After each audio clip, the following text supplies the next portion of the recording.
All right, we're back. I don't even know how many we've missed, Ross. It's been a couple weeks. You on vacation, then me on vacation. It's tough. I knew summers get kind of tricky for me. Work gets busy, and then obviously July 1st to start running bears and stuff too. But hopefully we can still keep plugging them in there. Yeah. We were doing good for a while, and then all of a sudden the wheels started falling off. But we figured, well, we'll get it done. You just got back from a family trip, huh? Did, yeah. We took our camper to the Black Hills of South Dakota for a couple days and did a little sightseeing there, and then went up and saw some friends in Montana, and it was fun. We made it back in one piece. We did blow a tire at one point, but other than that, no major catastrophes. I was just driving around with the hitch pin undone and the safety chains off that trailer, and figured I was ready to just dump it and leave it anywhere, but didn't have to do that. So it's stressful. We got like a 40-footer bumper pull too, and it's just stressful hauling that thing around. I'm actually going to sell it. So if anybody's in the market for a camper, I'm your guy. Yeah. I got one. I got a discount one I'll sell. The Black Hills was actually a lot cooler than I thought it would be. It was pretty awesome. I got a couple buddies that are South Dakota residents that are applying for a Custer mountain lion tag here for a number of years, and now after being there, I really hope they draw it because they want me to come out and help them, and I think that'd be an awesome hunt. Oh yeah, I haven't seen South Dakota, any of that ground. It's cool. It's a little people-y for me this time of year. Lots of tourists, but it's beautiful country. It's not what you think of South Dakota, that's for sure. I don't know what I think of South Dakota anyways. Before this trip, for me, it was just flat and windy. But, really? But the Black Hills are cool. Yeah, that's North Dakota, South Dakota are two states I have not been in that I even driven through. I've pretty much, I think I've kind of driven through most every state. Some of the Northeast, I was way young, so I don't remember a ton about it. You know what I mean? But yep. Yeah. I should probably take the kids sometime. Yeah, it's cool. I mean, it was worth it for sure. We did Mount Rushmore and Crazy Horse. And actually, I had seen a couple people say that Crazy Horse was better than Rushmore. Right. But I didn't fully understand it until I was there, and now I agree 100%. Crazy Horse was, when you hear the story and the history behind it, is pretty cool. Rushmore for me was one of those things that's like, oh, yeah, we saw it, took a picture. Yeah. Knock it off the list, but it wasn't, I don't know. It just didn't resonate quite the same as Crazy Horse, I guess. Huh. What is that first time you've been there? I think I was at Rushmore when I was really little, but I don't even really remember it, to be honest with you. Really? So yeah, basically the first time. And then ended up in Montana with a we tire. went to have some good friends out there. Their oldest boy was graduating, and we haven't had the kids out there to see them yet. I try to get out there once a year or something and go fishing or whatever, but we haven't had the kids out there, so we kind of just thought it was a good excuse to get out there for the graduation party and hang out with them for a few days. And it was good though. Kids had a ball. Nice. That's the important part. Send me a picture of a tire missing on your trailer tire. Yeah, we blew a tire when we left our friend's house out west of Butte, and blew it on the passenger side. And by the time I realized what was going on, that the rim was pretty much shot. There was a rest area about half a mile up, so I just put the old flashers on and just raw dogged it all the way to the rest stop, so I wasn't changing a tire on the side of the interstate. But I'm surprised you still had siding on that trailer, man. We got lucky because even the one place we stopped, they're like, them things can even blow the floor out. And I'm like, well, Yeah. thank God that didn't happen.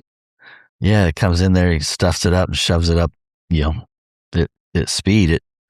It can do some damage, which I know. if you got insurance, that's what I'm kind of, sometimes I hope that's what happens on mine. I'm like, well, if you're going to do it good. It's a rough ride for me. I just thought it was a couple of rocks in the road. I don't know. That thing was jumping around, and I'll make sure it's going to be done. Yep. We just had one support bar underneath that was a little bent, and I was able to just bend that back. But yeah, other than wrecking a wheel and tire, that was it. And you didn't flip over. You're telling me you're hitting into the wind. Did you get in front of that, or you just stay in that storm all the way home? Well, we were ahead of the storms, but it was really windy ahead of the storm. So coming across North Dakota, it started out as like a 30-mile-an-hour crosswind, which was a freaking rodeo. And then it turned to be more of a headwind, and there was a good stretch where I was getting 6 miles a gallon. Not even 200 miles out of a tank of fuel. It was damn. It was rough, but we had, those storms coming behind that wind they had tornado warnings, and they're saying up to half-inch hail and stuff. And I told the wife, like, yeah, we really don't want to pull over and, ride that out in a camper. I'm like, We're ahead of it now. Let's just keep rolling. So it was, we left Bozeman at 7 a.m. and got to our house at 1 a.m. So it was a long haul for pulling a trailer with 3 kids and 5 dogs, but we made it. And it was expensive too, putting $150 of diesel in every 2 hours. I had to brake guys right now. So like, it was not ideal. Just got to be miserable. Be like, I want to get home, but I don't have enough money to. If I can stop, we can save a lot of money by stopping. You know what? The last 2, I've never seen the fuel prices like so up and down. Like when we left home, it was like $5.50 a gallon, right? Okay.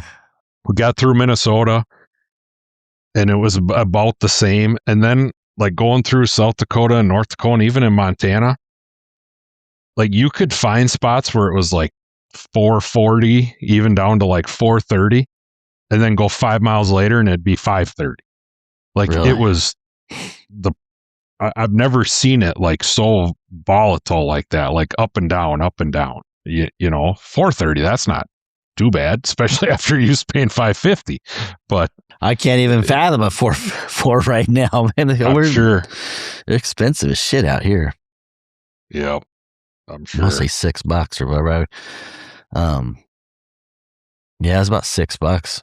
$6.50 for me when I drove up to Canada. Was it of course, I had ChatGPT do my yeah. I was trying to figure out where to fill up. I was like, before the border, and it told me it was going to be like $4.50 before the border, and I'm like, hell yeah, like that's awesome. Well, I get there and it's $6. I'm like, I don't know what internet told me it was going to be $4.50, but I got up there and it was $6.30 or something like that. I was like, damn, that is not what I was expecting.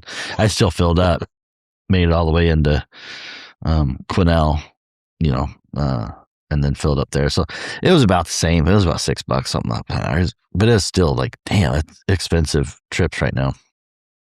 Well, and when you're getting less than 200 miles on a tank, it's not like I could be picky and choosy about where I got it either. You see those signs that are like no services for the next. Exactly.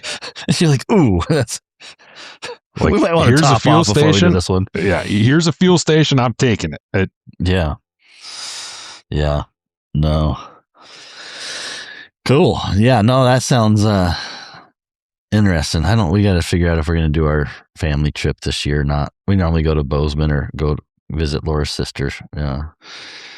We did over spring break, so we might do something different this summer. Sure. The Black Hills that's a hike for you though, but it's a pretty good drive. Yeah. My wife does not like sitting that long. Like she likes to move. Yeah. So Well, we were breaking it up, driving 5 hours ish a day, and then yeah, stopping, which was good. But then that push home, that push from Bozeman home, which that was our plan. We were going to stop halfway between Bozeman and home, which would have been a 6 hour, 7 hour day or something, which isn't too bad. But with that storm coming, we just decided to tuck tail and keep rolling. But yeah. that was brutal. Yeah, I don't blame her. I'm the same way, and my kids were at each other's throats by the time we got home. 3 of them in the back seat. I told you. I said, "Are they drawing the lines in the seats like my area?" You go, "Yeah, Yep. they're starting to enforce the lines right now." Yep. Yeah, we had some hands thrown a few times, and I had to threaten to pull over several times, but it's all in the fun, right? Oh yeah, yeah. My kids are just 17, and I think Tyler turns 15 here in another month or so, another couple weeks. Getting in that next phase. Yeah, they can draw blood now. They're getting big enough to draw blood. Yeah, mine just start crying. They just start crying. Yeah, she's in my area. She's in my side. No. Yep. So how was your bear hunt? It was good. Took my daughter and her friend up. Hard hunting, you know what I mean? Like before, normally we'd see bears, so I was expecting to see more. And we still seen a pile of them. Like 40. I think we counted 47. That's counting cubs. You know what I mean? Like we counted everything. Probably a couple duplicates that we seen the next day, or whatever. But 40 sightings, 47, and we ended up getting our tags filled. But it was challenging. It was the first day. I was expecting, like history before. It's like you see all these bears and they're just hanging out, and you got time, and it's like, oh, it's perfect. Mm-hmm. Not this time, man. They were like scooting. So it's like we see a nice bear and we get out of the truck and we try to stalk in on it and make it in the timber and just not hanging around. You know what I mean? It's like, son of a bitch. And day 2, I don't even know if we did see some bears, but like we drove, I think 260 miles we covered. Oof. And we could have drove pretty much home almost. You know what I mean? I was like, when looking at it, I was like, in the truck, because we went and checked a new area. He had a new area that we were like, okay, let's go look at this. So we were in a new area that he was leasing, or I don't know if he's going to buy or lease or whatever, but anyway, he hadn't been in there before. So we were like kind of just scouting a little bit over there, spending a day. And there was a little bit of sign, but there was not the sign on the roads that you normally see, where you just see piles. And it's like, okay, there's a good one working here or whatever. That kind of sign wasn't in this trip, where it's like you can kind of zero in where they're at. So is there a reason for that? Is their numbers lowered? Was the weather weird They when just you were not hanging there? on the roads. I don't know. They just weren't. No, because we still see nice bears. You know what I mean? But they just weren't. We weren't seeing the sign. Then you see a bear, but we just weren't seeing the sign, like the big old.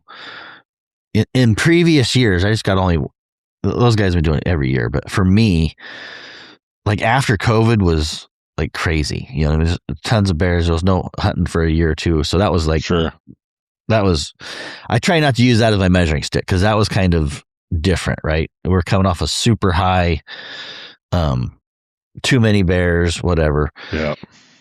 With Brad, you'd still see sign, you still see bears, whatever. This time it's like we were seeing bears, but you just weren't seeing the sign. You know what I mean? It's like, man, not just big old piles of crap.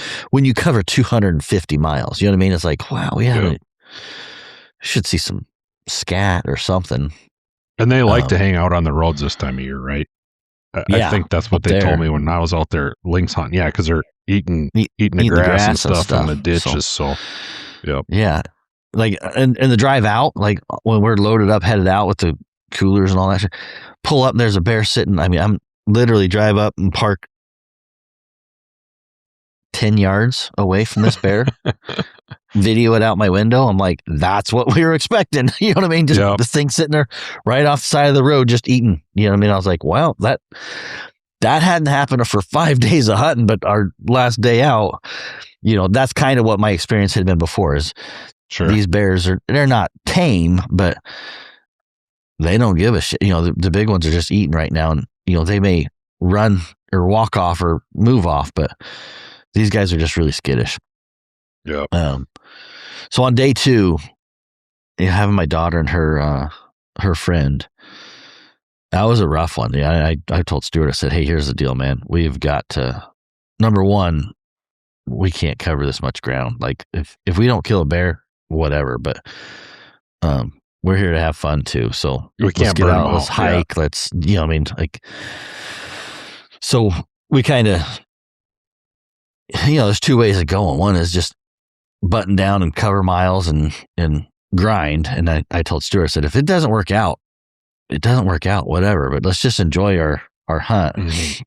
And so let's not make it miserable for these kids. Yeah. So we'd hike into some fields because that night we went in and got some fields, and the bears were out in the farmers' fields and stuff that we didn't have permission to hunt. And so we got to see some bears that day, but most of them were on ground we couldn't shoot. And then even driving home from that road, it takes an hour and a half to drive home. And normally we'll see 2 or 3 bears in the headlights. You know what I mean? Didn't see any. It was just a hard hunt. We just were not seeing bears like we normally would. And so we started using the dogs, where the dogs would strike, so we'd know the bear was there, and they were there. They were just hard to see. Mm-hmm. And so we seen a couple. We started getting some experience where the dogs would strike, and then we back up and you go, oh, there it is right there. Oh, it's a small one. It's not what we're looking for, and kind of leveraging the dogs a little bit to tell us when we were driving past a bear, because it was like we were driving past. So it was look like harder. Yeah, exactly. Look harder. They're there. And then, anyways, my daughter, we got one that was seeing it, and it was, look at it, and it's like, yep, that's a shooter. So we got her set up, and she ended up killing that one. It was funny. She shot it. I went back for my earmuffs because shooting a muzzle brake, those sons of bitches are so loud. You know what I mean? Yep. Yep. Anyways, I was shooting a 25 Psalm. It had muzzle brake on it, just a barky son of a bitch. And so I set her up on it. I got a tripod. We had a system, right? So it was like with the 2 girls, I'm like, you grab the tripod, you grab the bag, it's a filled bag, mm-hmm. and I'll grab the rifle. And so see this big bear there. I was like, shit, bear. So I grab the rifle and I come out of the truck, and nobody's got the tripod, nobody's got the shooting bag. I'm like, come on, you had one job. This is one job, man. We was supposed to be here. We're on the clock. So he was like, run back over there. I grab the tripod, and it's like a circus, So I freaking throw that tripod on, throw the bag on it. I throw the magazine in there, and I give the gun to my daughter, and she sets up, throws one in the chamber, and so I'm sitting there watching it, and so I'm like, shit, my ears. And so I run back to the truck to grab my earmuffs because I didn't have my earmuffs on. So I throw my earmuffs on, and just about the time I get back, it was like, she takes a shot. So I never got to watch the impact. Yeah, I mean, I was there. I mean, I was right next to her, but I had got my eyes on the bear, and so I was blind to what happened with the shot. You know what I mean? After the shot, and they said it ran off, and so, anyways, we had to go talk to the landowner where it was headed towards. We got to make sure we're like, hey, we let him know that we're going to be going on his property. We had permission. So do you have right to retrieve, or do you got to get permission there?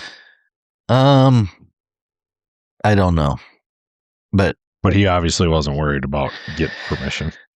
I think it's more of respect, if anything. Sure. You know what I mean? If he has right to retrieve or not, he was like, we need to go let this guy know that we're right here. So, and he knew the guy. I mean, like, he knows pretty much everybody up there. So, so we went, and we want to give it time. So he says, "That's the time. We give a little bit of time before we go in there." And he said, "I need to go let this guy know anyways, because if it keeps going, he's going to cross that field over there. We need to, anyways." So we go back and go to the spot, and he has a little dog, because we didn't have hounds with us that time. We had a little dog with us, and put it on the leash, and nothing, right? And I'm walking this section here trying to figure out, find a track, and my daughter's like, she's freaking out, like, "Do you think I got a good shot?" And I'm like, "Baby, I didn't get to watch the shot, number one." You know what I mean? Like, but everybody says you hit it, so they said it hunched. You know what I mean? They watched that, so I'm like, "You should be good." You know what I mean? Like, this cartridge is, like, we can't find a track, can't find nothing, and she's, you can just see that anxiety coming, and is like, number one, she's always anxious about getting a good shot, like really anxious about a kill shot on everything so far that I've killed with her. She is super. That's her biggest anxiety is getting a good clean shot, and anyways, so I'm looking for a track, because I'm like, I want to find this puzzle. I want to see where that bear was standing when it spun and took off. You know what I mean? Because I'm like, there's got to be some kind of scuff mark or something, some bank grass, blood, whatever. I'm trying to find that clue, and the dog's just not going anywhere. And so finally we go back, and Treva, my daughter's friend, has a picture of it. And so I watch, and that's the coolest thing about iPhones now, is they, even in a picture, it takes pretty much a video. So you hold that picture and it shows you. And so you can zoom in, and number one, I can see the shot and I can see what happened. I was like, "Oh shit, yeah, that thing was hit." You know what I mean? Like, there's something there. You know what I mean? We got, I don't want to say dead bear, because we can't find anything, but I'm like, but the second thing was really cool, is she had a picture. And so I was like, because I started to assume we were 100 yards off. You know what I mean? Like, I started to assume that we had the wrong phone pole. You know what I mean? Yeah. And so I'm like walking further, trying to find out what. And so anyways, we look at the picture, and sure enough, I look at it, and I'm like, I said, "Stuart, let's go back to this. Let's make this picture right, and let's go look." And sure enough, we're 100 yards off we're one phone pole. Well, it's 100 yards or whatever those phone poles are, but we're one phone pole off of where they thought we went in and where she shot it, which was like 200 yards. So it was a 200-yard shot, and we were searching at the 100 yards, and which is amazing when you think about it. But because we left, we went to talk to the landowner and then come back. You know what I mean? Like, you kind of lost your bearings. Yeah, we thought we had it, because we're like, "Yeah, phone pole, okay, we're good," and then went back, and me and Stuart walk in at the second phone pole, went there, see a scuff mark finally find the scuff mark. I'm like, okay, here's where it is. Instantly see a drop of blood. The dogs starts grinding, right? You know what I mean? Like, everything starts making sense right there. I'm like, okay. Now he's got to being in the right far. spot is critical. Exactly. That helps a lot. I don't know what it is, but 100 yards is, you would think. And, so we see blood to blood, dog tracking, I don't know, 40, 50 yards, just piled up under a tree there, right there. And we was like, yeah. So it was done after that. Was relieved. Yeah, we went up. I told Stuart, I said, "Okay, look pretty somber when we get back up in there. We're going to mess with her." And get up there, and girls are looking. I mean, they're reading us like a hawk. You know what I mean? So we just kind of walk up, kind of like sad, or I mean, there's not sad, but just somber and whatever. And I go, "Well, put your makeup on and go take some pictures, I guess." And she's like, "What? What? Did you find it?" Like, she starts hitting me like, "Why you guys look so sad?" Like, well, because we're just messing with you. Give you one last little bit of anxiety. Yeah. So it was good. Cool. Second bear, we went down the last day, didn't you, on the second one? Yeah. So we went back out, I don't know if it was that night. So that was like Wednesday, maybe. Because I was shooting my daughter's friend first, right? I had my daughter's friend going first Monday and Tuesday. And so we had a couple stalks and we just couldn't get it done. Mm-hmm. And then I was starting to sweat it like, crap, I need to make sure both girls feel like they have opportunity, you know what I mean? So I was like, all right, now we're switching shooters, you know what I mean? Like now it's going to be Tyler's turn to shoot first. And which I feel kind of bad because we finally get set up on one. And there's some, my daughter's friend she just got her hunter head this year. So she was brand new. Yeah. My daughter's at least killed a couple things. And so some of that I think was my daughter having the wherewithal to be like, I better take this shot now and on it and be ready. So that, when we had the opportunity to kill it, it was done. Anyways, daughter gets it. So we go back to Treva shooting and we have a bear that we, I don't know if we've seen it first. No, we just struck it. And, so we struck, didn't see the track, and me and Stuart were like, well, let's just run it. The risk with running, why they don't run them all the time up there is because they want to see them first. They want a good bear rather than waste your time on a 100-pounder. Exactly. They'll have the roads up there. It's they're out there to shoot big bears. I mean, that's their goal. That's what their clients are wanting, right? So, anyways, by this time it's like, Stuart, I don't really care. Let's just have fun. So, kick the dogs out. Run over, and the dogs are trailing out. We can tell they're going to come back across this road. So we set up on the road again. This time we're dialed better this time. So we got the tripod, we got the bean bag, and I throw the bean bag on there, throw the gun up there. I got Treva on there. The bear hits a little earlier. I was expecting a little more time, but trying to get her scope dialed in. She's on it, and nice bear comes up on the road and it spins away from us, so it's faced away from us. Not quartered out enough that it was a great shot. And Stuart's over there, shoot. I mean, you've seen the video. Shoot that one, shoot it. And she's on it. She's like, I'll have a shot. And I think she was, because the way that thing was quartered, so it came from the left side of the road, right? But then when it hit the road, it come on there and it spun back and was looking back towards the dogs. So if there was a shot, it was going to be on the right side of the bear, because it was quartered, to the right. But again, it came that way and then spun back around. So it threw its ass to us. Yeah. And so she was trying to get that shot on the right, but it wasn't. She was waiting for it to turn and move. And I'm trying to get the scope there. And of course it turns to the left and runs, instantly. And, she didn't get the shot, right? That would have been a tough shot for, unless you were pretty experienced and ready to go. That is a tough shot for, I've seen a lot of people that I wouldn't want taking that shot. My kids included, Yeah.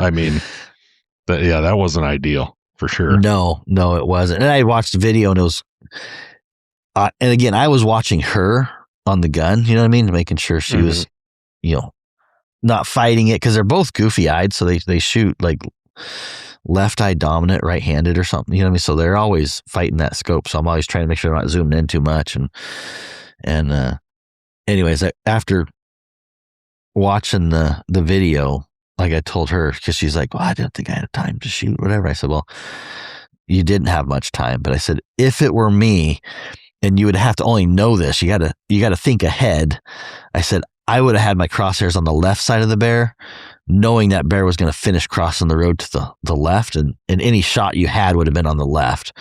Yeah. And then waited for that dog or that bear to turn into it and shoot it. But I was like, that's experience, man. And you don't have, you know what I mean? Like, on your first bear, on your first opportunity, like, you were doing the right thing. You were trying to find that shot, which when it was standing there for us, it was only half a second or second.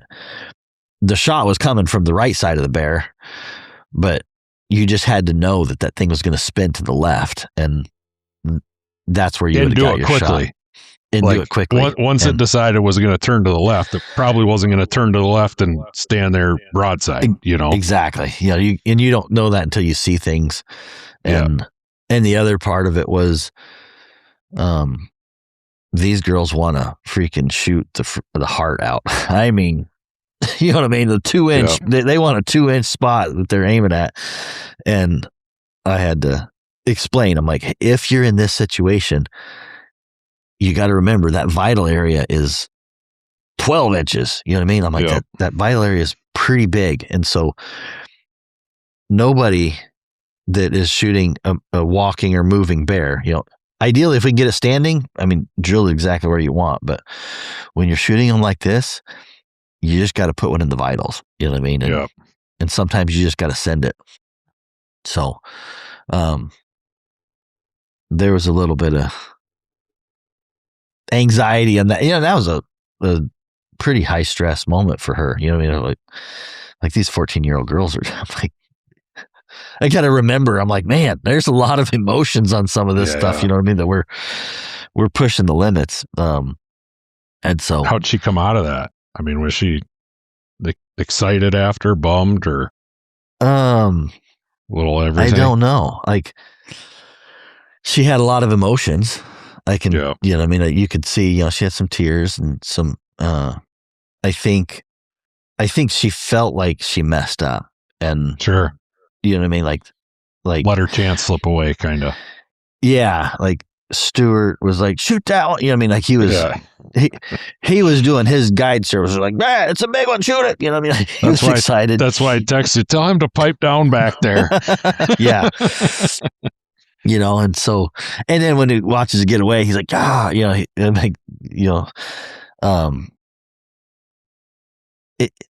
so you just gotta remember, it's like 14-year-old girls. You know what I mean? First time, it's like, hey, shit gets away, man. No big deal. Like we will find it. Get the next one. Yeah. And learning how to, learn from that situation, which is like, next time if we have that situation, here's what you might try and do. You know what I mean? Yeah. Put them crosshairs on the left side. The way it was going. If you don't have a shot there, you can look at it and go, I don't have the shot. Go to the left, and that thing's going to come into it and be ready. I mean, just be like set on it and ambush it. You know what I mean? When it turns, you meet it. Yep, like shooting a bird. You know what I mean? When you're leading a bird, there's a couple different ways to lead a moving target. You know what I mean? Yeah. One is to hold the lead, and you don't hold a lead on a bear, but or not much, but at least on any of the rifle movements that I've done in the targets is they're like ambush. You know what I mean? You aim ahead of it, and on a moving target, whenever that thing comes in, you shoot it when it's time. Yeah, that's still a tough situation for a kid like the first time hunter kid. That's tough. I mean, I would have been absolutely shocked if it would have gone perfectly or whatever, been like, holy smokes, that girl's got some, that would have been pretty impressive. Well, and you've seen a ton of them because you bear hunt. See, I don't bear hunt a ton, so like it's hard for me to have any kind of, I don't have a ton of experience about that, though, that thing. We don't shoot many that way, though. Really? Usually they're either in a tree or stopped in front of the dogs. Just, our roads aren't very wide. A lot of times the bears aren't going to stop in the roads. They're two leaps and they're across. So, to be honest, I remember one time a guy shot one on the run going across the road with my 30-30, and that is about the only time I ever remember that situation. Otherwise we pretty much just wait for the dogs to stop them. I think that's how I would be too. Like normally, at least, and I only think I got experience on cats, right? Bobcats for the most part, or lynx. And I'm like, let it go. So the dog's gonna catch it or not. You know what I mean? So, up there, we're not a guide service either. You know what I mean? Like I'm not out there to get this tag filled and move to the next one. Yeah. So it's a little different mindset as well. And and I'm sure, I mean, obviously the bears act differently too. We don't ever have them where they're all over the roads and stuff by us. So Yeah. it's just different, a little different hunting. Yeah. And then we turned loose on another one.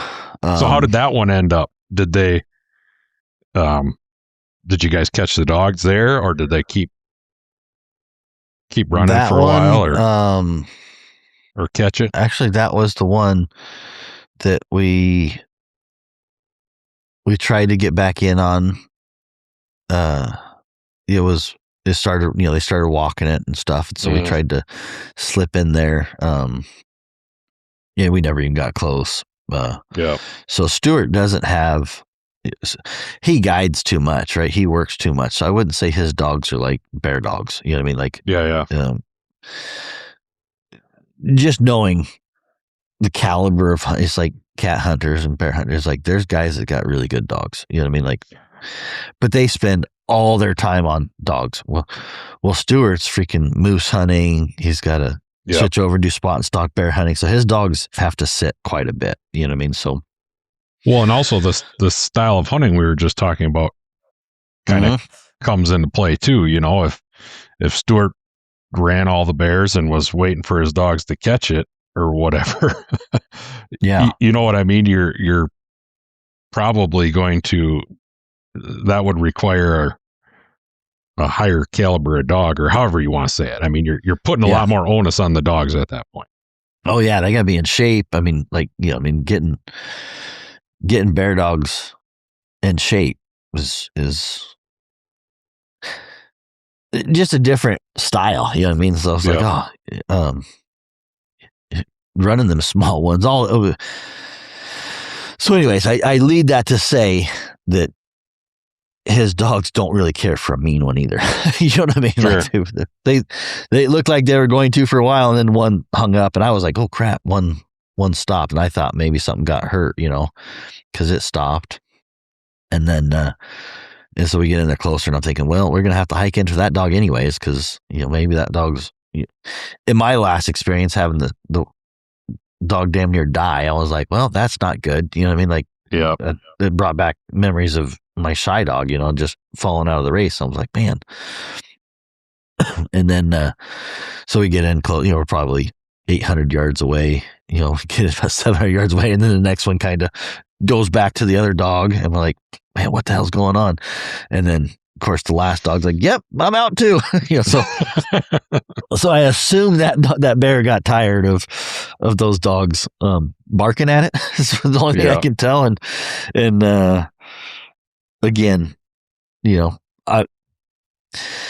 Stuart doesn't hunt those dogs enough to have just lockdown bear dogs that, there'll be a lot of guys that judge on this as far as like, well, my dog's better than him. I get it. You know what I mean? Like, it is what it is. Stuart does spot and stalk hunts. That's what he sells. He doesn't sell dog hunts. You know what I mean? Like, he sells spot and stalk. We were using the dogs because we were having a hard time doing spot and stalk. So it's like, well, we'll try to, use this as a tool. Yeah. And half of me was kind of glad anyways, because I was like, God dang it. You know what I mean? Walking into a bait up bear. Another high stress situation. Yeah. I'm like, right after that last one, I'm like, in my head, I'm like, okay, shit, here we go. You know what I mean? This is not the way, this is not the plan I had. This is not in the plan. I was planning on stalking in on a field somewhere of a bear eating some grass. And you probably didn't even, if you got a rifle set up where you're used to shooting 200 yards and stuff, that a lot of times is not the rifle setup for 20 yards with the bear on the ground, Yeah. So we tried to get in on that one, and we got about 700 yards and things started falling apart. And so we're like, and it was a ways away. There's not a lot of roads up there in some of those spots. And so, that fell apart. So we're okay. That one came apart. And anyways, on to the last day, we had a bear cross the road, so we go up there and we're trying to get it started with the dogs, and I'm looking down the road and I see another bear cross the road like 500, 600 yards down the road, and I was like, shit, Stuart, there's one across down there. And so the one that we watched, we were like, that looks like a runner. You know what I mean? Like we both looked at it and go, that looks like a freaking leggy son of a bitch. You know what I mean? Like not one we really want to be. Yeah, we wanted to kick our ass, but at this point, we're last day. We're like, well, let's send them. And, it's a bear. Yeah, and we couldn't get it started. And so I told Stuart, I threw my binos up and I watched that other one cross the road. I go, yeah, I think that one's a little better bear. And so we rode the dogs down through there. Don't start that first one, and get down to the other one, and they finally take off and go in there and tree it. And that was the one that we ended up harvesting. So it was actually better because we could get to a tree, get everything set up, take our time, stationary, look at it. No, it wasn't a huge bear, but we had time to check on it and see. And it's like, okay, if you want to shoot a big bear, we just passed on that one. You know what I mean? But I don't think at this point, the week that those girls had, they wanted to, they were going to take the bird in the hand. They wanted some success. Yep. Yeah. And so we ended up, we had to go back and get leashes and tie dogs up. And so we got to hang out at the tree for a while. And that was a cool experience for me. It was like, man, this is what I'm here. You know what I mean? Like, if you're going to use dogs with dogs. Yep. This is what it's about. You got time. You can look at it. You can enjoy it. Take a picture. And so really it was two experiences. There was the one which was, I don't want to say running and gunning, but that's pretty much what we were end up doing, was running and gunning. It wasn't, I don't know if I'd call it spot and stalk, you know what I mean? Because we didn't have much stalking to do. We were really trying to just get set up and shoot the bear, and then finishing off with a tree. So that was kind of cool. How did what was the girls' conversation like regarding those two experiences? Did they? Because I've taken people, that have shot bears. Obviously, here we're sitting over baits if you're not using dogs, and I've taken guys that have shot two or three bears over baits, and then I take them with the dogs, and they're like, dude, I'm never sitting over a bait again. Like I am calling you and going with the dogs from now on. Otherwise, I don't care to shoot one. I think there's some of that, because it was so hard. And it was just boring. It was just a ton of boring time sitting around driving, trying to find a bear. Where at least with the dogs, it was like dogs would bark. Oh, there's something here. He's right here or something. Like you're kind of engaged the whole time. Yeah, even though we didn't turn loose on all of them, like we'd see, oh, there it is, sound cub, running up the hill, or there's a small one right there. We could look at them. We had something going on that. Yeah. The first day it was like we drove by so many of those situations that you just it's so blind in the woods. The woods they look dead, and then you bring a dog, and it's like, nope. There was a bear back there for sure. And then you drive back there, and sure enough, 40, 50 yards off the road, you see one scurry up the hill, and it's like, oh, that small one, you know what I mean? Like, that's not what we're looking for. But that just changed the dynamic, where at least every little bit, every once in a while, you had something. Sure. So that part of it was, I think they really enjoyed. They had fun. Cool. It looks like fun. I wish, I tell people this all the time. If that place was half as far, I'd go there twice a year. But man, that drive for me just kills me. But I've been obviously your videos, and I've been seeing some other, obviously Barry's always posting videos and stuff. And I would like to get up there some spring with my dogs and run bears. It would be a ball. Yeah. They get some big ones. Like Barry had they killed a couple big ones there on the ground, and most of their ones came with the ground too. Barry had his guides, and they would bay one up and try to get in front of it and walk it. And they walk, they don't tree. And one of them was just a freaking toad. I don't know if I sent you the picture of the one they had. Yeah, you did, hanging up. Yeah, they killed that one like 5 yards, just was walking right into him. So Barry probably uses leans on his dogs a little more than Stuart does, I would assume. Yeah. Barry likes that. That's one of the things that Stuart's not sure. He's like, I'm not sure we're running the bears off the roads because of the dogs, and we're running them too much with dogs, and so they're not staying on the roads now. Sure. You know what I mean? So, that's for them to decide. Well, Barry's probably be like, well, if I can't use my dogs, I'm staying home. Exactly. That's the way I'd be too. Yeah, there might be a little bit of point of contention there. Like, well, sorry. Yeah. So I don't know. Like I said, there might have to be some limits. Like, hey, stay out of this area. I don't know how you do it. I don't know. This is a dog-free road. This is my road. It's my road. This is your road. Yeah. Oh, but yeah. So, are you hunting a lot of that same stuff we were lynx hunting? Yeah, all of the same. Yeah. Yeah, down in not in town, but on the main road there a lot is where we had the most success. Really? And then but we covered. I didn't hunt that road where me and you kind of hung out quite a bit. I don't know where you hunted last time you were up there, but that 3900 road stuff. Yeah. Yeah, we didn't go up there, but yeah, there was somebody up in that ground every day hunting those areas that we were lynx hunting. Sure. Our area, I won't say our area, but where we hung out quite a bit was further down. Trying to think if we went back there very much. I don't think he's got such massive areas. It's like, man, you can go any direction. Oh yeah, it's huge. And we covered a bunch of ground there, but where we you see any grizzlies? No. Remember that when you and Stuart had that bright idea to bust that tree out and drag it down that road? Yeah. This last winter, there was a grizzly that walked all the way down that road. Oh, really? And, tracks in the snow. I mean, it was big. Goddamn. Yeah, the track was the size of this computer, Holy Unreal. Shit. Yeah. He said there's quite a few. We missed it it was probably about a day ahead of us when we saw it. But yeah, it was a big one. I can't imagine you'd want to end up on one of them with the dogs. No, they, I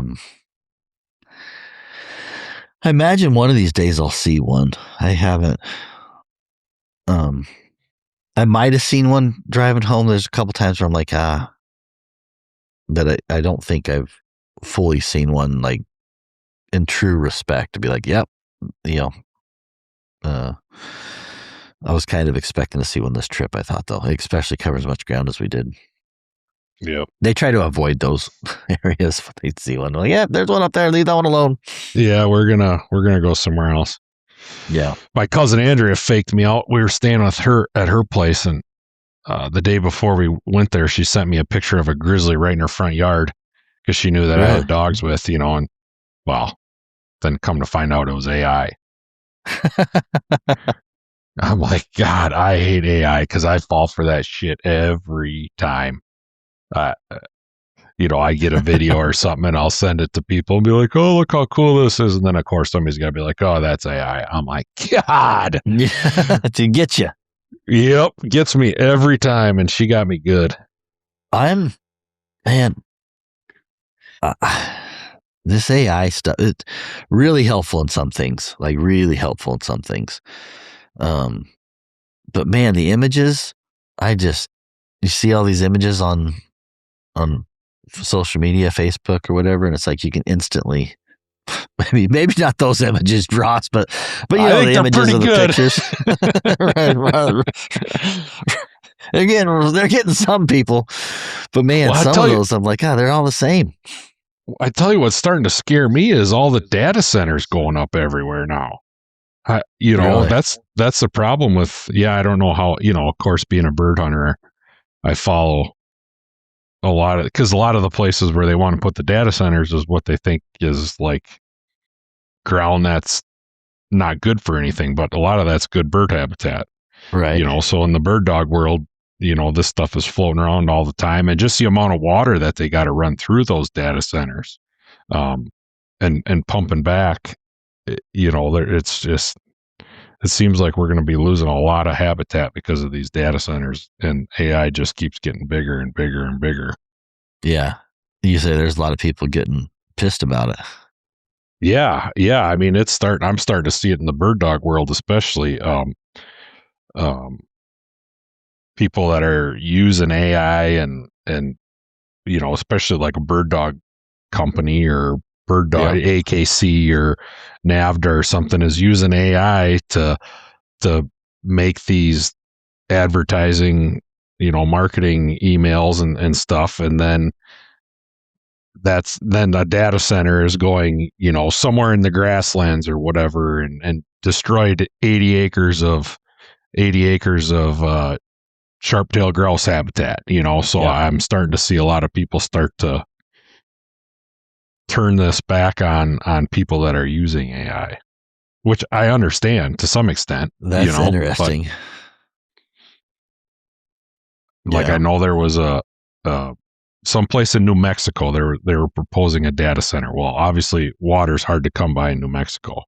And this data center was going to pump like 50,000 gallons of water a day or something absolutely crazy.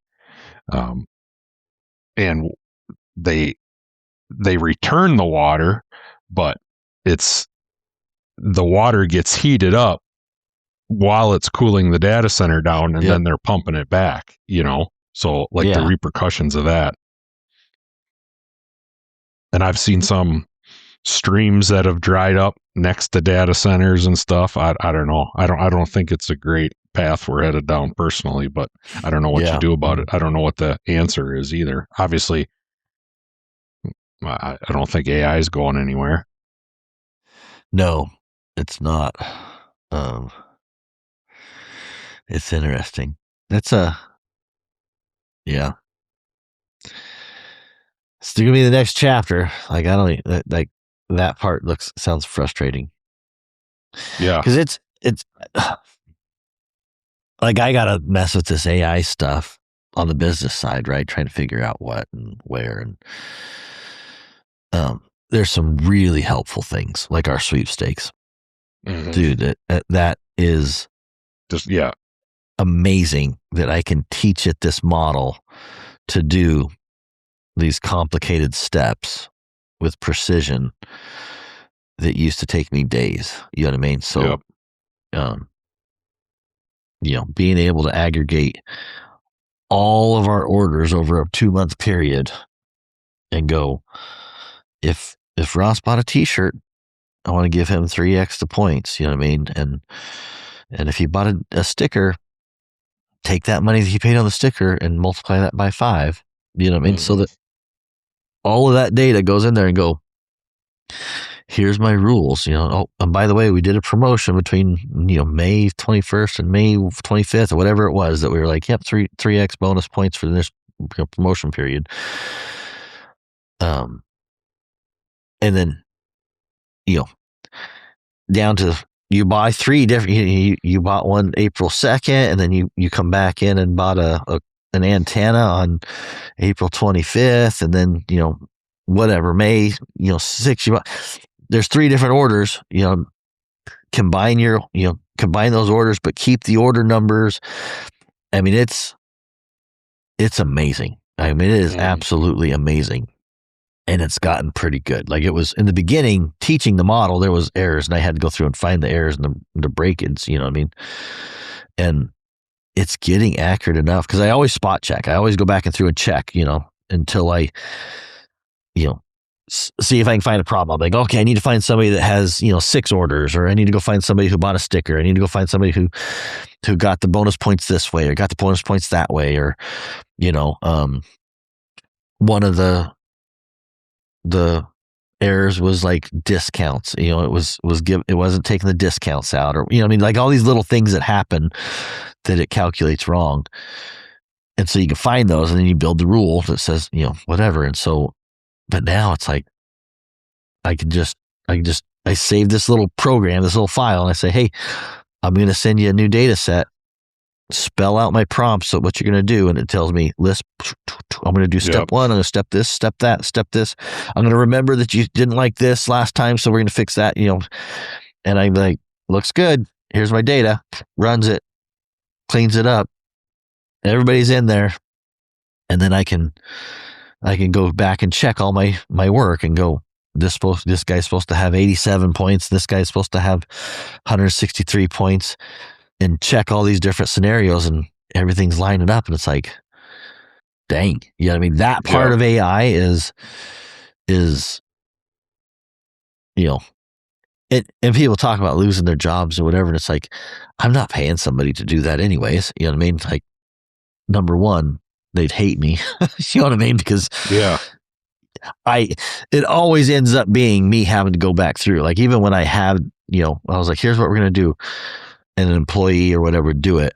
And I would come in and spot check it, and it would be wrong. Well, then that employee's all bent out of shape because they feel like I'm telling them they did it wrong. And I'm like, you know what I mean? I'm like, sorry, like, I'm not, this isn't personal. It's not personal. Yeah. This is the reason I'm spot checking it, but to a human, they feel like I'm checking up on their work, and it's like, blah, blah, blah. So AI, it's just like, yep, wrong, I'll fix that. Are you back? You're just gonna take it? Okay. So it just it's a necessary evil anymore. I guess it's just a matter of to what extent. I would guess almost every business out there uses it to some extent or another. I would say every business does right now. Like, if they don't, they will. Like, there may be some people who haven't leveraged it yet, and that's fine. You know what I mean? Like, my business is kind of like that. We use it a little bit, but not. And to be honest with you, that's partly because of me. I'm old school. Like, I don't use it out. I just, when new shit like this comes out, I'm always like, like Facebook. I didn't get on Facebook for the longest time. I didn't get on Instagram for the longest time. Like, no. And then eventually you don't have a choice. Yeah. And I don't know, like, in your job, you do floor covering, right? Yeah. Floor coatings and stuff. Yep. Like, and it's just spitballing it, but for me, it would be like the calculation stuff. You know what I mean? Like square footage, material, like that kind of thing that you could easily, and you may know it, it may be simple enough that you can do it without it, but if you got some weird numbers to be able to be like, here's this. I could see that, doing, where your calculations and double checking. That's where it's really kind of good, is that math, that calculation, that tedious stuff that's easy to make a quick mistake. I use it now a little bit for some of my sales reps sometimes they'll write a quote, and it'll look like a fifth grader did it. So I've got a couple of them using it to clean up their quotes a little bit, Oh yeah. Yeah, language and yeah. No, it's good, but it's definitely, it takes I don't know.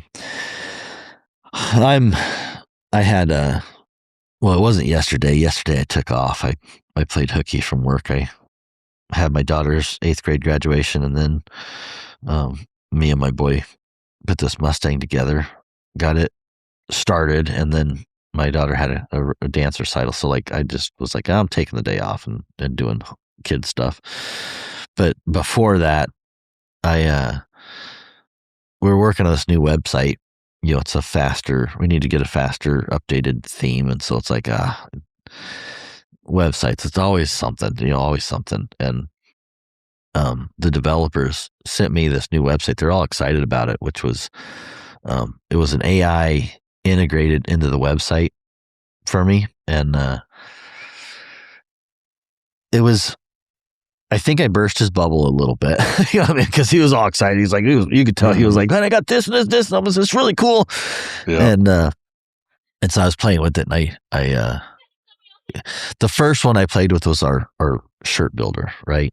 Because that builder is such a complex issue for a website. It's easy for me to, for you to tell me what you want on a shirt. Like, I want this on the front, I want this on the back, but I want the small print on the shirt. So like our website now, we've got it so we can be like, hey, you can have this design on the front or you can have this design on the back. You know what I mean? Like, it's not easy for us to do front and back right now, because of the coding. And then when I do front and back, the challenge is like, if we have a full size front on the back of the print, most of the time people want a small chest print on the front, right? And so we have these designs that are like large front prints, like our full logo on the front, or we can do the small logo on the chest, but displaying that on a website to mock up for somebody is really complicated. I mean, is that why when I go to Ram trucks and try to build a truck, that son of a bitch never works right? Yeah.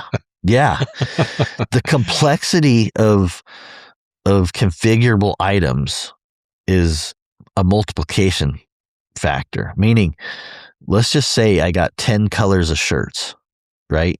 That's 10 SKUs that website has to manage. Now, let's say that there's 6 different sizes. So there's small, medium through 2X or whatever. Let's just do 5 because it's easier math. Every time you're multiplying it. Yep. So now I got 10 times 5. So I got 50 different blank SKUs to run before I put a single print on one. Okay. That's just my logo on the very front in orange and black, right? And I got 50 SKUs, 5 sizes, 10 different colors of shirts. If I go 2 SKUs, if I want orange letters with black ink dogs and orange letters with white dogs, well, now I doubled it, 100 SKUs. So my website has 100 different combinations it has to think about. Well, shit, we got 50 SKUs, we got 50 different shirt designs. You know what I mean? So you take 50 times 50, I don't even know what that is. So 2,500, 2,500 options. And now I'm going to give you front and back. Well, there's 5,000 options. You know what I mean? That this website has to manage. And now most people, if I do a big print on the front and the back, they want the small print of these on the front. So is that 7,500 options? Is 7,500? You know what I mean? Like, it just, this problem just compounds, right? So that's quickly. That's the complexity of having the builder on these websites. So anyways, I tell you that to back it up and go, okay, this AI is kind of cool because it can be like, hey, do you want this on the front? It can build those previews. Now it takes a little while. Yeah. So it's like, click on this is the color shirt. This is your shirt size. I want this design on the front, this design on the back. And it goes, and it waits, it takes too long, but it takes maybe 20 seconds. I'm like, dang, this takes really long for a website. And then boom, it shows you those shirts with the image on there. And I was like, dang it, this might be the way for us to build a configurable shirt that gives you an idea what this shirt's going to look like, and not have a 5,000, image kind of data. You know what I mean? Like, the complexity of that, I'm like, man, it's just interesting. But I was quickly able to break it because he's like, you can make this a 5-inch. I'm like, well, I can't really do that. I can't just make this design 5 inches because it's a pre-printed design. I was like, yeah. So I've got to have these metrics built in, and I got to teach that system. These are my limitations. This is what I can do. Other than that, you can go there. But I'm like, is that too much? You know what I mean? Like, so anyways, that was my Tuesday, was like looking at this model and going, Trying to find there's some something holes in it. here.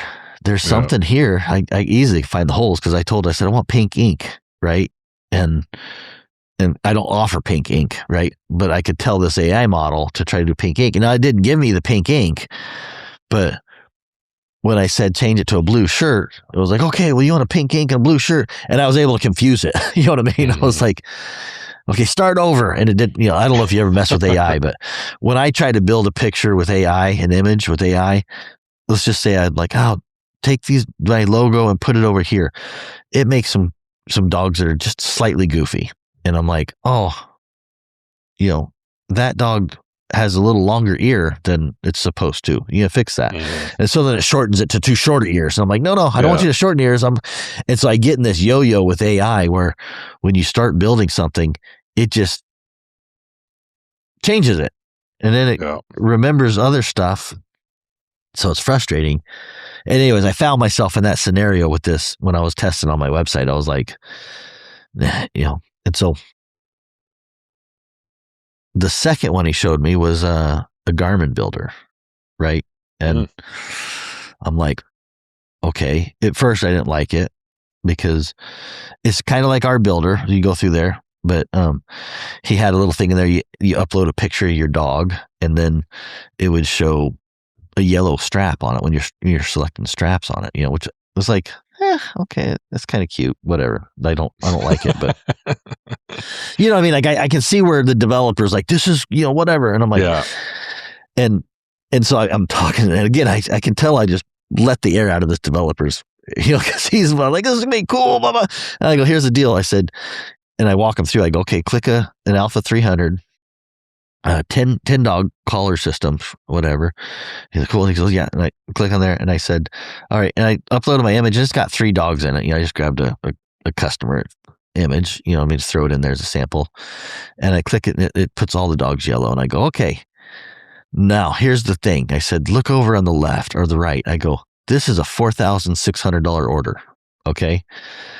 And you're distracting my customer from giving me that $4,600 while you're putting a yellow strap on his red bone. And he's thinking, well, the red bone don't get the yellow strap. The red bone gets the green strap, and my blue tick gets the yellow strap. You know what I mean? I'm like, don't do that. You know what I mean? Like, let's just take their money, and then we'll talk about this cool stuff later. But I said, like, the complexity of what you're trying to do needs to make it easy.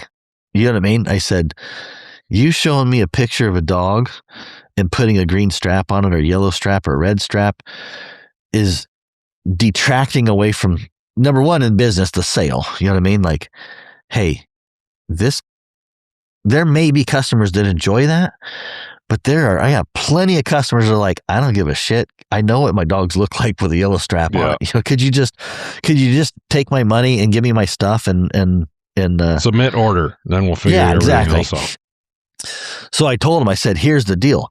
I wouldn't mind AI if it made it easier for the customer. If Ross could come on and be like, hey, a little prompt in there or something that says, I'm looking for a 10 dog alpha system, and I want red, green, blue, black, purple. I want all different colors. Just pick the normal colors and I'll tell you what to change.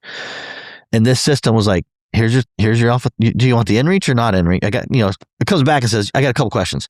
inReach or not inReach, and standard battery or extended life battery. And he'd be like, oh, I'll take the inReach one and I want extended life batteries. No problem.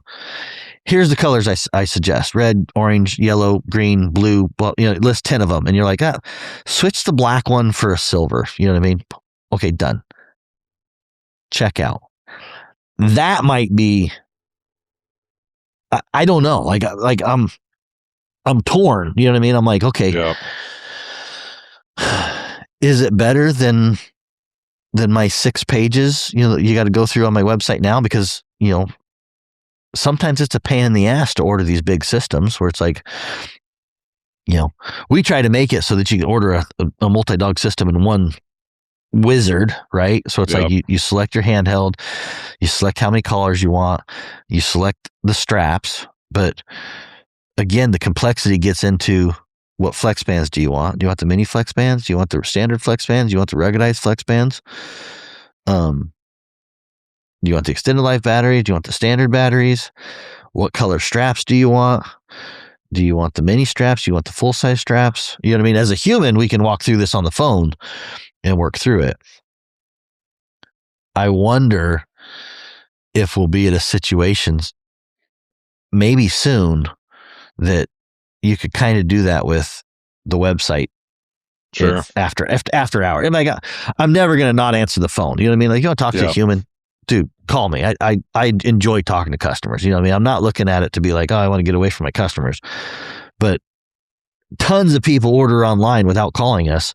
And there's plenty of people who don't want to call us. You know what I mean? Mm-hmm.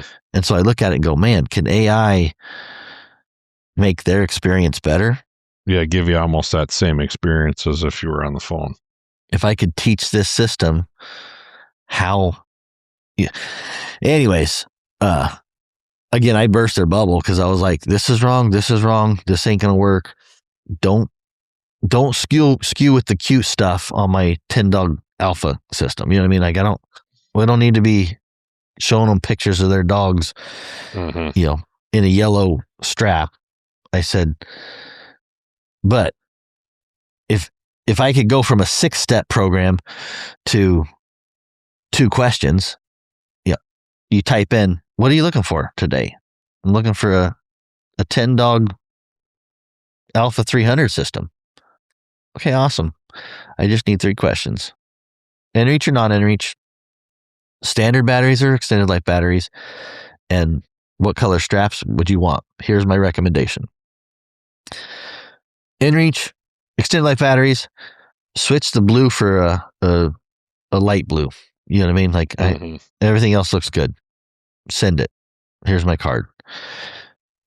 I don't know. I can...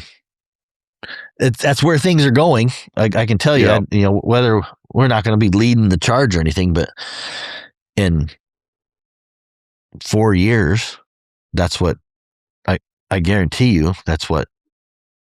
Well, that's the scary thing. That's the scary thing for me because, you know, with all these data centers, it's going to happen. I mean, you know, I don't know.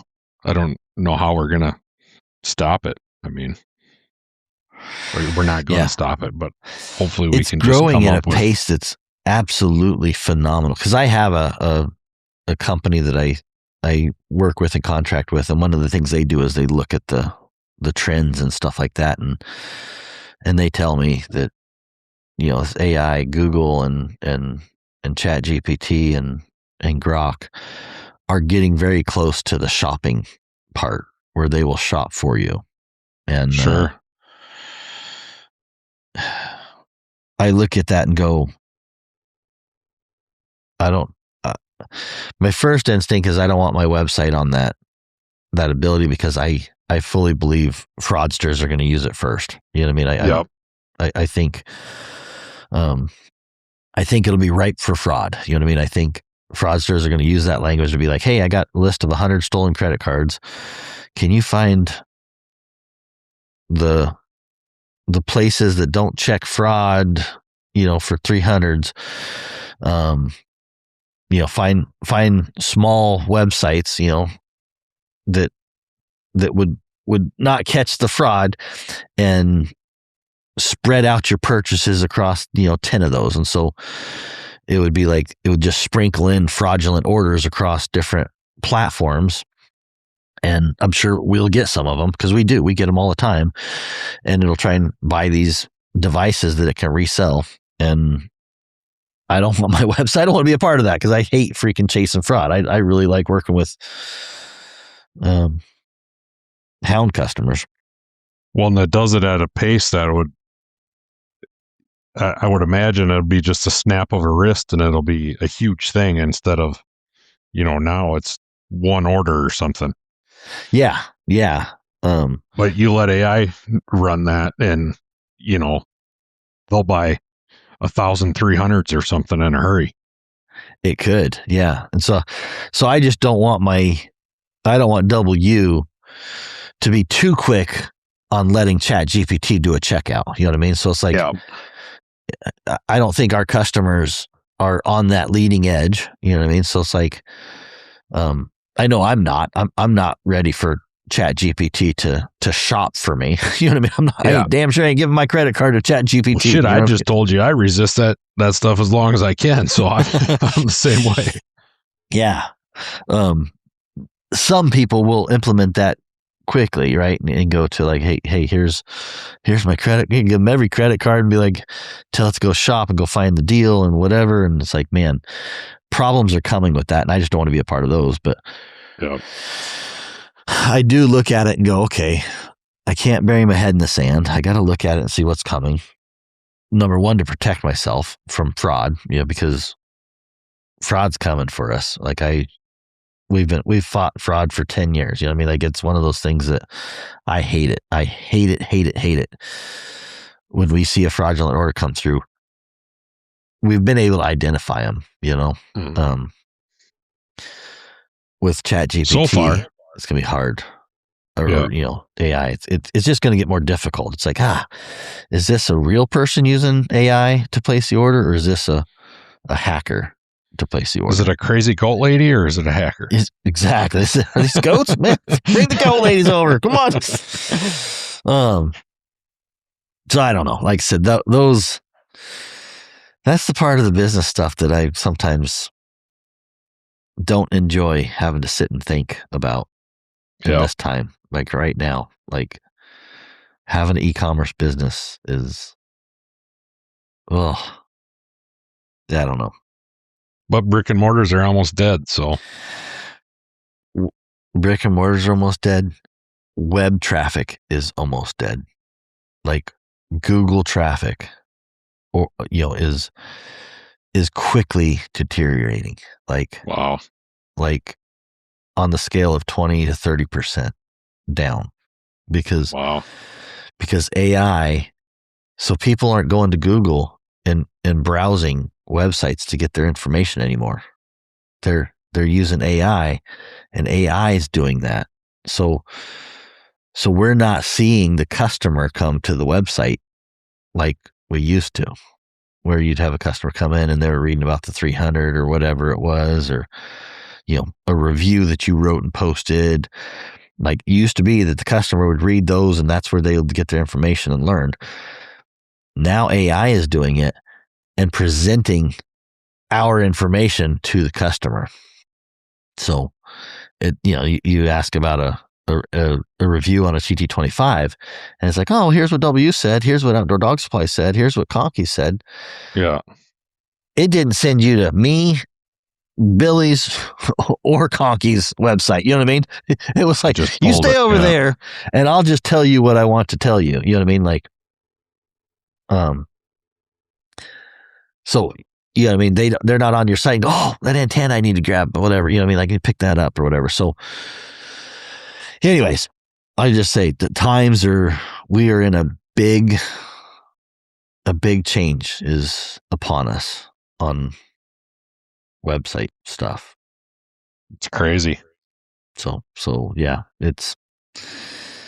Anyways, anybody want to buy a website? Stay up with it. Oh, that stuff makes my head spin. Yeah, it's not all bad. I mean, it's good, but it's just you can't do things like you used to do. You know what I mean? Like it used to be to be on Google. It was the landscape is just different. You know what I mean? Like and it could. I really think. Like I said, I really think there's some bright days ahead. You know what I mean? I don't think it's doom and gloom. I just think you have to think a couple of years ahead, and if you don't, guys are going to be sorry. You get left in the dust. The hound world that's what I love about houndsmen is it's still strong word of mouth. It's still, you know what I mean? Like there's still a community, you know what I mean? Like a stronger community than most, you know what I mean? So like, we'll be one of the last to feel it, I think. But what does that look like in 5 years? And you know what I mean? Like you can already tell it is slowly deteriorating, you know what I mean, with Facebook and whatever, compared to, big game houndsman even, you know what I mean? Like, you think back and used to be forums and now it's Facebook, and Facebook's starting to die off, you know what I mean? I don't know if it's going to TikTok now, but TikTok doesn't feel as connected. Mm-hmm. Maybe it is. I'm not on that one as much, so I don't know, but it feels like we're just disconnecting. I'm still holding out on that one. Me too. I got an account just to protect the name, but I don't know. It just feels like we're getting further removed from the human connection again. So I don't know. Well, that was a rant I wasn't expecting to go into. AI. On my list of things to figure out this week is AI. Website. So I need to do some house cleaning on a few updates. So Garmin 300 update came out. It says bug fixes. I don't know exactly what bugs were fixed. Hopefully the Outdoor Plus mapping issue. I don't know if you ever get that or not, but it says can't validate Outdoor Plus maps on my device. I don't think I've ever seen that, to be honest with you. Maybe I'm a lucky one. Yeah. Well, I've been getting it the last couple weeks and it's annoying. Well, I haven't really been using mine the last couple weeks either, so that could be why. Something about it can't connect to the app and validate that I have Outdoor Plus mapping. And I'm like, well, I got Outdoor Plus mapping. And I think one of them is because I got two different accounts, I on my Alpha. And so I think my inReach is registered to a separate account because you can't have two inReaches on your main account. So like this is the stupidest thing. This pisses me off about Garmin is like, I have my regular inReach Messenger, which I want registered to my email, my main email, which is like my main Garmin account. It connects to my watch. It connects to everything. All of that is tied together. That's my main email that I use. That's my inReach. Well, I got this 300i at one point that I had activated. And because if I want to activate that inReach, I got to have a separate email. It's like, you can't register another inReach to that email address. And Garmin's like, well, so I got to build this fake email. It's like buddyfake at, dusupply.com or whatever it is. Right. And then I fake it out and it just makes it more complicated. But now that doesn't get the Outdoor Plus mapping because it's on a different, you know what I mean? So it's like, it shows a guest account on my, so anyways, I don't know.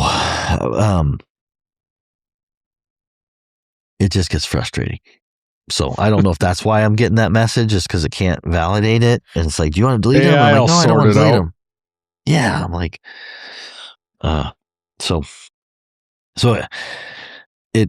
I tell Garmin this all the time. I'm like, you guys make this so difficult. I said, but they're like, well, how many people do that? I'm like, well, here's the deal. The ones that do are like your best customers. You know what I mean? Like if the guy has two or three inReaches and 300 eyes and he wants them both activated so they got both at the SOS, the guy's probably got 10 or 12 callers. You know what I mean? And he's got a separate inReach. And I was like, you want to count up the number of money that this guy spent on Garmin and you make it miserable for that guy. I'm like, so it's not necessarily about how many people have this problem. It's a matter of like, these are your best customers. Like they spend the most. Yeah. I'm like, could you just make it easy for them? Because they're spending thousands and thousands of dollars on your stuff.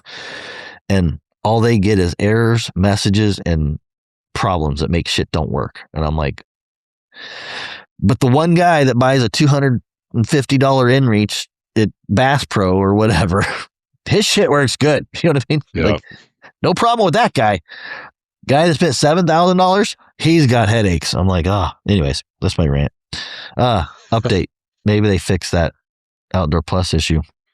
Hopefully. They didn't say what the fixes were. when they just say bug updates. And so I'm like, oh, okay. Garmin is no longer going to support dealer repairs after June. So that's a big change for what we do, is, taking care of, if you have something break, a lot of customers just call us and we can handle the repair process. We're not going to be able to do that. Or if you got something, get it in this month. Yeah, we'll especially try. Especially the Wisconsin guys. They're going to start running bears July 1st. Man, that's another thing. Garmin's going to have a wake up call whenever customers start calling them. You imagine the people answering the phone. Yeah, and that, guys like us, I don't want to call and have to go through all the dumb shit. Did you try this? Yes, I tried that. Did you try that? Yes, I tried that. Like, let's just get to the nuts and bolts of this. Something's wrong, Yeah. Yep. Nope. You're used to it. Yeah, they're gonna. All the support calls will go through them, and then I think they're really gonna get happy when they. And I don't know this, but I can imagine the timeline. By the time you send in a Garmin, it takes 2 or 3 days to get to them. You know what I mean? Let's say it takes 3 days at best. And then it's going to take a couple days, if not a week, for Garmin to get it and process it, and then they send it out. Another 2 or 3 days. I'm like, at best, you're going to be a week and a half. More realistic, you're probably going to be 2 or 3 weeks, I think. I don't know, to get a replacement. I think guys are going to be, slightly irritated about that. Yeah. I know guys are going to be like, what the hell? I don't know. I don't have much choice on it. They got you by the hamstrings. Yeah, we're going to try and, for our membership VIP program, we're going to try and make sure we leverage our insurance program, that built-in insurance program that we have for that kind of covers that process. It's going to, the biggest thing is it's going to get more expensive. I know guys are like, well, they could tell whoever. And I don't know, I can't get stuff repaired as a dealer from Garmin. And what does that really mean? It means, number one, I don't get the discount. We would get not a big discount. We got a small discount on repairs, but it was enough that I could make the price pretty competitive to what Garmin charged, and at least pay for my guys' time to fill out the paperwork, clean them, mail it, all the stuff that all the processes that happen with it. But July, I don't know. I think about it. I'm like, I don't know that Garmin can tell Buddy Woodberry that he can't get a collar replaced. You know what I mean? Or repaired. It's going to cost more. It's going to take longer. But could I call and get 5 collars replaced? Yeah, I probably can. But I just can't do it. W won't be able to do it at the scale that we need to do it at. You know what I mean? Where we send, 50, 60, 100 callers at a time, because we call the dealer line and we say, here's all the serial numbers. Here's the ones that are out of warranty. Can you get these replaced? And they send us the bill, we pay it, and then we swap them out, and we're swapping out large boxes at a time. We're not going to be able to do that anymore. You know what I mean? We got to call, and we'll see how much Garmin makes us go through hoops. Are they going to be like, well, did you do this? They may want to go individual serial number by individual serial number. And if they do that, we won't be able to keep up. So you'd have to have somebody dedicated to that 40 hours a week. And then I got to pay Garmin more. You know what I mean? I just don't know how many. I don't know what the process is going to look like July. So I just got to assume that we're not going to be able to, Garmin doesn't want us servicing repairs. That's the bottom line, is they want to do the repairs themselves. Mm-hmm. I have no doubt that some of our customers want us to handle the repairs. And so for the membership, the VIP membership, we're going to do our best to hold on to that as a thing. And if that means we got to swap them out with new collars and then sell the broken ones on eBay for, the broken, I don't know. Like, I don't know what our options are, but I'm willing to look at options to keep, we may lose a little bit of money on the program, but I don't know. We'll see. That's what hopefully you kind of got to prepare for the worst right now, and then hopefully it doesn't end up being that bad. Yeah. So anybody that is wanting us to do repairs, again, that's a shameless sales pitch, man. You should probably join our VIP program. You know what I mean? Like, it's $21 a month, $240 for the year if you want to buy a year. And these are the things that we try to do. We try to go above and beyond. And so when your shit goes bad or breaks, this is one of the things that's like, hey, we're here to take care of you as a customer. You pay a little bit every month. And so if that means that we got to get on the phone and got to call Garmin for you or whatever it is that we got to try and figure out, swap out a collar here or there, keep you in the woods, that's what we're going to try and do. And that's what that program's about. So anyways, we sold a couple. Garmin sold more VIP members this last week or two than anybody else for us. Yeah, I've seen quite a few people that are pretty fired up about that. Yeah. We'll see what it really means. What do you do? Yeah. Yeah. Time will tell.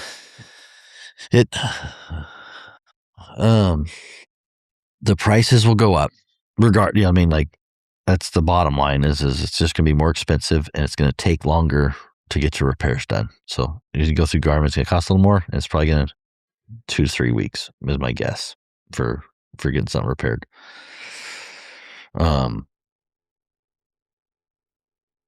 Yeah. I wish I had better news on that, but I don't. Is what it is. Yeah. We'll also working on this new website. I've been wanting to do this for a while, is like an extended coverage, replacement coverage when you buy it. Everybody has those, you go to Best Buy and they always ask, would you like the extended protection plan? I think we'll probably have some type of system like that in place, that when you buy your system from us, we're going to charge you extra. But if you're not, so that would make sense for people that weren't a VIP, but yeah, I'm working on the details because I want all the programs to mesh, right? So it's on paper, and this is all just scratching our head, but essentially it'd be like that, like the Best Buy extended, service plan. So it's like, you got a $350 car, for $35, do you want it's going to extend your coverage for another year. So you get your 1-year manufacturer's warranty. And then the second year, we're going to cover it, with a deductible, so that, maybe it's $100 to get a collar replaced, and so it's a replacement. And then if you're a VIP, we might have a 0 deductible. You know what I mean? So like everything should mesh together. So it's like the VIP members, if they still got to buy it, you know what I mean? But if they bought it, they would get added benefits. But ideally, we're looking for ways that customers that if you don't want us to do, no problem. Buy it. No, you can buy it without these programs. You don't need these programs. Call Garmin, get it fixed, whatever. For customers that are like, man, I really want to just deal with W. I'm trying to create a program that says, this is it. This is the no bullshit. You know what I mean? Like, we'll take care of it for you. Yep. You can pay $35 for an extra collar, and it's like, like you say, it's like an insurance. You're just like, okay, I'm banking on the fact that I don't have to do every collar, but but you're banking on the fact that if your collar goes out, you're going to get handled, you know what I mean? And we're Yep. just going to take care of it. And so I don't know when that we'll have that lined out, but those are in process things of like, okay, can I iron out the details? And one of my questions is like bites, you know what I mean? Like accidental damage, you know, so you crack the screen, you know, it's I'm looking at different programs like the cell phones, you know what I mean? When you have these programs with cell phones, so like they're more expensive because they're like $7-8 a month for a cell phone, I think. But and then you got $100 deductible. You crack the screen, you send it in, right? I don't want to be that aggressive where it's like I'm charging you $8 a month on your Alpha. You know what I mean? Yeah. Like I think that's a little ridiculous, but I do want to be like, okay, here's the flat rate fee. This device is covered for 2 years, and then replacement at a deductible that is a little more expensive than Garmin for 5 years. You know what I mean? So like. It's a 2-step process. One is you're covered extra for the 1 year, 2 years, or whatever it is, you know, if something happens there.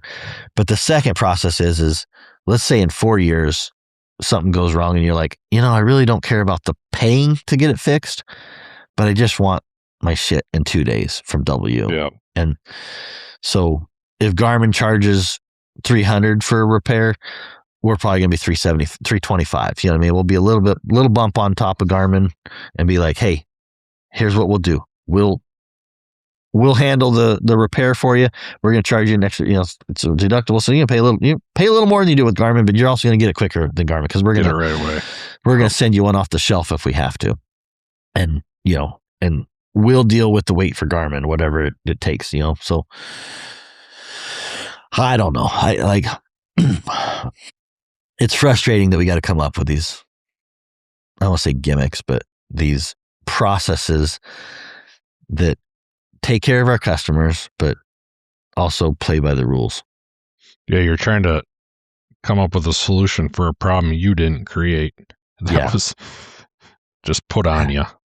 Yeah, I was pretty happy with the way things were going, and I don't know why Garmin, I was trying to figure out why. I don't know if just too many other companies are jumping in. It seems like this is what happens. So like when we had our 18-month extended warranty, you know, then other companies started doing it, and then they confuse people. So people thought Garmin was giving a 2-year warranty, and it's like people weren't clear, you know, that it's like, hey, this is Garmin and this is W. Yeah, it's not a manufacturer warranty. It's a dealer warranty. We were always clear about that, but other companies would come in and be like, buy it from us and you get a 2-year warranty. Well, to the customer, that was, I mean, it was like, yeah, you can't say that, you know? So then Garmin comes in and goes, no warranties. You can't extend the warranty, blah, blah, blah. And so I was like, So technically, I look at that and go, I probably can't sell it. I don't know if there's companies selling extended warranties, Best Buy, you know what I mean? Like, so, but you just got to be really clear that it's a W thing and not a Garmin thing. So, so whatever we do, I just want to be super clear that it's like, hey, this is our program. This is our customers that want to deal with us. They aren't always looking for the cheapest. You know what I mean? Like you can find deals and things like that. And sometimes we're not the best deal, but when shit goes south, we're the ones that are going to try to do what we can to keep you in the woods. Make it right and in a hurry. Yep. Yeah. So anyways, that's a fun topic. I mean, like, thanks. Appreciate that. We'll see. Maybe it's a good thing. Maybe it'll not good for customers, but maybe at the end of the day, it unloads us a little bit, because sometimes we'll get customers that strictly use us for service. And it's like, we look at them and like, man, they haven't bought nothing for 7, 8, 9 years. And all they do is send us repairs You know what I mean? Because we're so fast. And it's like, dude, we don't make we've never priced our repair side of things to make a profit. It's always been, this is just the service that we offer to customers. But we find customers that just start relying on that service. And so it's like, they'll get to be like, oh, I didn't buy it from you, but I just want you guys to repair it. And it's like, it's not exactly what we're here for. You know what I mean? Like, I'm here to take care of our customers. It's not what it was intended for. Yeah. And so some of that gets frustrating for us, because it's like, we'll get guys that, I got 10 callers only get replaced. You know, it's like, when you call Garmin, it's just easier to go through you. And then we're trying to figure out how much do we want to charge extra. It's just a pain. It's like, I don't want to. Yeah, we'll see. That part. I think we covered our topics. Yeah. I gotta try and I gotta try to work today, but I want to get this Mustang. We're trying to get this Mustang back on the drift track, but we got it started last night. Data logging and all that. I'll have to, hopefully the next time I'll tell the whole story. That is a process that's been interesting, building that motor up from the ground up. That shit I have no freaking clue about. That stuff just goes right over my head. It's crazy. It's been a process. It's like a big ass Lego that's kind of complicated. Sure. Like, you got to use thousands of oversized bearings here and measure this and all these little checks and stuff. And we just started it last night. Actually, we got it put together and started it, and you run this data log where you hook up to a computer basically, and you're measuring all the sensors and different gauges, and because everything's, I mean, it's a freaking full on race build. I mean, it's everything you can imagine. We have pretty much. I mean, there's probably better race builders than I am, for sure. But like, the bearings are oversized, the piston to wall clearance. You know, we bored that over a little bit. We put long tube headers on it. The intake has changed. We changed the cam. We'd lock, the adjustable phasers. We locked those out. Like, every little thing you can look at and be like, okay, we did that. When I'm looking at the build. So anyways, I said the tune, you can't just run a stock tune on it because everything's changed. And so it's like, you log all this information, and then the guy that's tuning it for us, he'll look at it and go, okay, we trim the fuel here and the knock sensors and all the different stuff. And it's like, so I got to try and get that dialed in the next 3 days and try to get it track ready. It starts, it idles, and it runs, but now it's a matter of like dialing it in. And I think we're going to try and put it on the dyno next week. Yeah. Getting everything just done and hopefully safe, because we're tired of blowing engines up. That's the one thing that is not fun about it. It gets expensive, I would imagine, too. Yeah, we've smoked two engines, but I know the one engine was sick. The first engine we bought out of the car was just crud inside the freaking valve covers and just goo. It was disgusting. So doesn't quite surprise me on that one. The second one, I think the bearings are pretty much worn out. We bought it used out of a junkyard, and I think the bearings are already pretty much worn out. We didn't catch that, and then we had a fuel issue and kept running it lean. So I think between those two things, we smoked the second one. And so this one, it's like, okay, let's start from the ground. Hopefully we got it dialed. Yeah. Hopefully we got it dialed, but we don't want to hurt it while we're breaking it in and, do it right. Have to start over. So yeah, I kind of want to go home and work on that today, but I gotta do W stuff. I gotta pay the bills. I'm going to be on this stupid thing all day. I got 2 Zoom meetings after this, so. Oh, really? Yeah, these are I hate days like this, but. Yeah. It is what it is. Oh, no kidding. Got to try to pay the bills. Yeah. Yeah, I can't be on vacation driving through the wind. You're done. Well, that's the other. I mean, you know how that is when you're a business owner and you go on vacation, stuff just piles up. It's not like I'm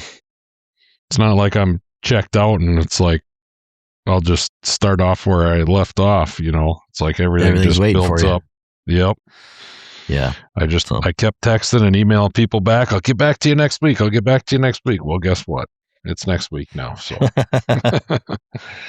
we'll have to talk about that pup. I trailed on the one last week, I guess, and she trailed all the way through. It was like a mile and 1.2 miles, and oh wow. anyways, I don't want to say she trailed. I don't think she contributed to anything, but man, she was there. Sure a nice little acting pup for as young as she is. I had to drive around the mountain to pick them up where they trailed through. They went on a spot I couldn't drive, so I was like, I'll drive on the other side.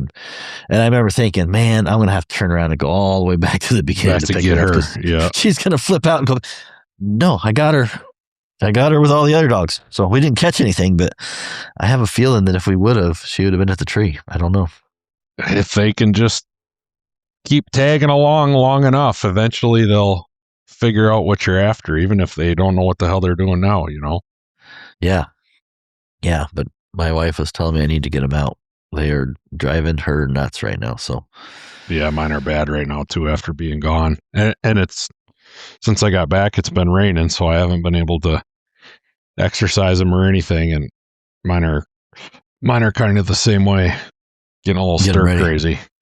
Yeah, do you start trying to get them in shape before July? Yeah, I mean, all spring I rode as much as I can. I think it helps to keep their feet toughened in as much as anything. None of them look like track stars right now, but I think if you can keep their feet or get their feet toughened up before season comes around, then at least you can hunt them when you want to hunt them. If their feet are soft and you start blowing pads at the beginning of season, then it seems like you just fight that for a couple months. How many days are you out during your July and what? I typically hunt 3 or 4 days a week at least. Yeah. It's tough to hunt, being that I only have 4 of my own dogs. It's hard to hunt much more than that, because we got plenty of bears. And weekends, weekdays, what do you? It just depends on what's going on, I guess. Luckily, I'm trying to talk myself into doing an in-person podcast over there. Maybe we need to do an on-location in-person podcast this year. Come on out whenever you want. I go whenever. Like my buddy from Montana, I actually brought a couple of his dogs back. He's got a couple of young dogs. Yeah. And they have a wrestling tournament the middle of July in Fargo, which is 4 hours from us. And he wanted to come and hunt for a few days. And he's like, man, I'd really like to have a couple dogs there, but they got to stop at that wrestling tournament first. And he's like, I don't know what I would do with them. You can't just leave them sit in the truck. It might be 90 degrees or whatever. So he asked me if I had room to bring them back, and I did. And I'll hunt them for a couple weeks before he gets here too, But he'll probably be here on a Wednesday or something. So I'll just plan my week where I can hunt then. I'll try to get my dogs tired before he gets here, and then give him a few days break, and then be ready to roll again when he gets here. So whenever you can get out, I make it work. I might have to try to think about that and just see, like I said, how things go, especially if I don't. Yeah. If it's last minute. My buddy's we're gonna try and do a shoot and one of them NRL shoots we were talking about trying to do towards the end of July. But yeah, that might be a good excuse just to get out for you. And you're pretty easy to pick me up from the airport, I think. I can get into it. Yeah, not too bad. Easy in and out. Like that's the biggest thing is like, man, the logistics of that is I'm gonna be like, a couple days, but to get in and come out, and I wouldn't mind like I say, I do enjoy bear hunting. I haven't been able to watch. I don't want to do it with my dogs. You know what I mean? I like watching other people's dogs. Yeah, a lot less stressful that way. Yeah, it's like, well, yeah, let's just go watch the dogs have a good bear race. That's always fun. Like I said, getting up there in Canada, chasing them and seeing them, and I was like, man, it kind of fired on me a little bit. I was like, you know what, that's kind of fun. I might try and go watch that again. Yeah, I think Heath. The last I talked to Heath, which I know he's in Alaska or something right now, he was going to try to get back up for a few days too. So yeah, at some point, yeah, you let me know. Maybe I don't know. We'll see. Well, I'm not bringing dogs. I'm just gonna. I'll just be the backseat. Yeah, you can just watch the train wreck and not be involved. Yeah, just gonna judge. All I'm gonna do is just judge from the back seat, man. Like, so my dogs are here. We'd have caught that. Yeah, won't expect any less. Yeah, exactly. Don't be honest about it. I might tell you I'm judging, but I'm gonna judge in the back seat, passenger seat. I like that. Just. Anyways, all right, man. We'll go wrap up. You got to get out of here, I think. Sounds good, man. All right, later. Later.